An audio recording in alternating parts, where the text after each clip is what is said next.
Se toda pirataria e falsificação fosse varrida do mundo amanhã, a indústria da moda perderia dinheiro, ganharia dinheiro, arrumaria um problema ainda maior ou solucionaria o seu grande problema? A pirataria populariza muitas marcas e faz com que o mercado se renove com mais frequência. Nesse caso, a pirataria não é um problema para a indústria, e sim uma engrenagem invisível que faz com que ela gire muito mais rápido. Esse é o paradoxo da pirataria e é sobre isso que será o vídeo de hoje. Eu me chamo Alexandre e esse é o canal O Bom e Velho Novo. Nesse vídeo nós vamos falar sobre o paradoxo da pirataria, só que antes eu preciso tirar algumas coisas do caminho. Pirataria e falsificação são práticas ilegais. Não compactuo e não apoio nenhum tipo de crime e práticas ilegais contra a propriedade intelectual. O conteúdo do vídeo é informativo e educativo e não um manual de consumo. Moda não é só roupa. Nunca foi. Moda é um sistema de desejo. Mas o desejo não nasce sozinho dentro do indivíduo. Para René Girard, o desejo nasce através de uma relação triangular. O sujeito não deseja o objeto diretamente. O sujeito vê um modelo, um exemplo, utilizando ou desejando um produto e através do desejo do modelo que ele vai querer o objeto. E assim cria-se o desejo do sujeito pelo produto. De uma maneira muito simples, a pessoa não quer, por exemplo, só uma camiseta. Ela quer a impressão que é causada nela quando ela vê alguém vestindo aquela roupa. No meu vídeo sobre The Bear eu falo muito sobre isso. Falo sobre como uma camiseta se tornou tão popular por conta de um protagonista de uma série utilizar ela, que cada vez que uma temporada lança ela é esgotada. As pessoas querem o que ela representa dentro daquela série. E a indústria usa desse mecanismo para criar o valor dos seus produtos. O quão desejado uma coisa é, vai determinar o quanto que ela vai custar. E o tanto que aquele produto é desejado cria a ideia de que aquele produto teria poderes mágicos que mudariam a vida daquela pessoa. Ou pelo menos que quando ela tiver aquele produto, ela vai ter uma experiência tão além do que o que ele faz, criando a ideia de um valor acima da utilidade. Marx vai chamar isso de fetiche da mercadoria. Quando um produto tem um valor atribuído não pela sua utilidade, não pela sua função, mas sim pelo que ele representa para a pessoa que quer comprar aquilo. E é através desse mecanismo que o valor dos produtos é dado nesse sistema. Quanto mais desejado um produto é, mais valor ele vai ter. Por exemplo, as grandes marcas das grandes grifes. Elas mantêm um valor muito alto nos seus produtos porque elas vendem exclusividade, elas vendem distinção. Quando tu compra um produto da Gucci, a experiência de usuário, além da exclusividade, vai fazer com que tu se sinta diferente dos outros, ou pelo menos que tu está vivendo um estilo de vida que não se mistura com a maioria.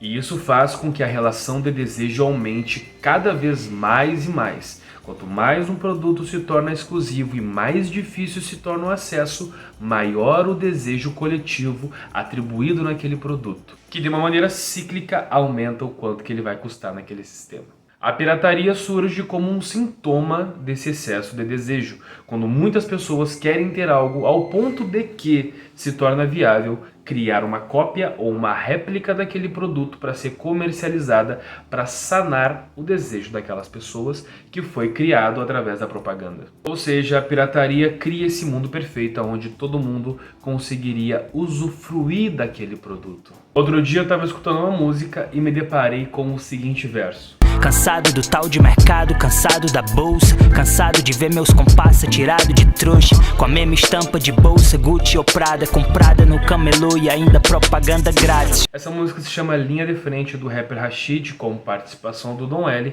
e ela tem uma leitura muito sofisticada do que eu tô falando aqui. Quem utiliza o produto falsificado é uma pessoa que normalmente não compraria o produto original. Sendo assim, claramente não há perda de lucro quando alguém compra um produto falsificado, tendo em vista que aquela pessoa não tem condições para estar consumindo de maneira original. Então por que a pirataria seria um problema tão grande dentro dessa indústria? Se está gostando desse vídeo, clica no botão de se inscrever aqui no canal para acompanhar mais conteúdo como esse. E esse é só o começo da conversa. Eu pretendo fazer uma segunda parte falando sobre a pirataria no mundo digital também. Vamos continuar com o nosso assunto. No meu vídeo sobre workwear, eu falo sobre como uma moda que foi criada para os trabalhadores, ao ser usada por modelos para criar um novo desejo, para virar uma propaganda do produto, aumentando a demanda daquele produto, faz com que ele se torne cada vez mais caro e cada vez de mais difícil acesso para a classe trabalhadora. Agora vamos falar sobre o mecanismo inverso, quando os trabalhadores, através das réplicas e da pirataria, conseguem utilizar um produto que normalmente só os ricos poderiam utilizar.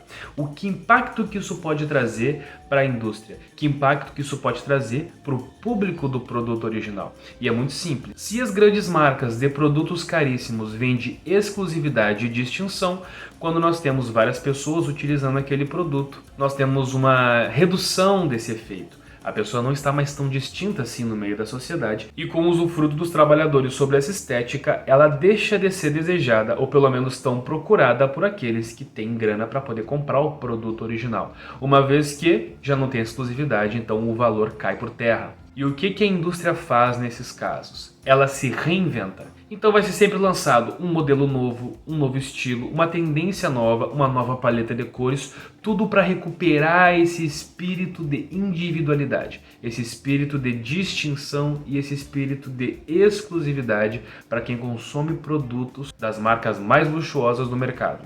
E isso alimenta a ideia que cabe muito bem no tempo que a gente vive hoje. Tudo dura pouco, as tendências duram pouco, os vídeos são curtos, as modas passam rápido, as piadas perdem a graça e as notícias se tornam velhas muito rápido, pois tudo está acontecendo ao mesmo tempo. Graças à pirataria, essa velocidade também chega no mundo da moda. E quando as marcas de fast fashion ou então o camelô começam a vender um produto e esse produto se torna tão popular e difundido entre a população, cria-se a necessidade de um novo produto chegar para ocupar aquele lugar e recuperar a distância social entre quem consome e quem não consome a marca original. E quais impactos que esse consumo da pirataria vai trazer para as pessoas que ali consomem? É muito simples. Pensa numa pessoa que vive numa periferia e, pelo menos nas últimas 5 décadas, essas marcas nunca chegaram lá da maneira que chega hoje. Essas marcas nunca foram tão vistas assim. Quando essa pessoa consegue alguma ascensão ou então junta uma grana para comprar um produto original, ele vai comprar da Gucci, da Prada, da Balenciaga. Se for possível, ele vai comprar das marcas que ele vê nos filmes, nas músicas, nos clipes, ou que ele vê o pessoal utilizando nas ruas graças ao camelô. Quando uma marca é muito vista e muito propagada, como dito na música, uma propaganda grátis, ela se torna um objeto de desejo com muito mais facilidade. E esse é o paradoxo da pirataria, quando a falsificação e a cópia de um produto tem um impacto tão positivo quanto ele poderia ter negativo para a própria indústria, para a própria marca. Seja aumentando o desejo, seja aumentando a demanda, seja criando uma nova tendência. E esse foi o nosso vídeo, espero que tenham gostado, se inscreve no canal para ter mais conteúdos como esse. Vamos fazer a parte 2 falando sobre o paradoxo da pirataria no mundo digital. E comenta nesse vídeo aqui o que tu achou do conteúdo até então. Muito obrigado por ter assistido e até uma próxima.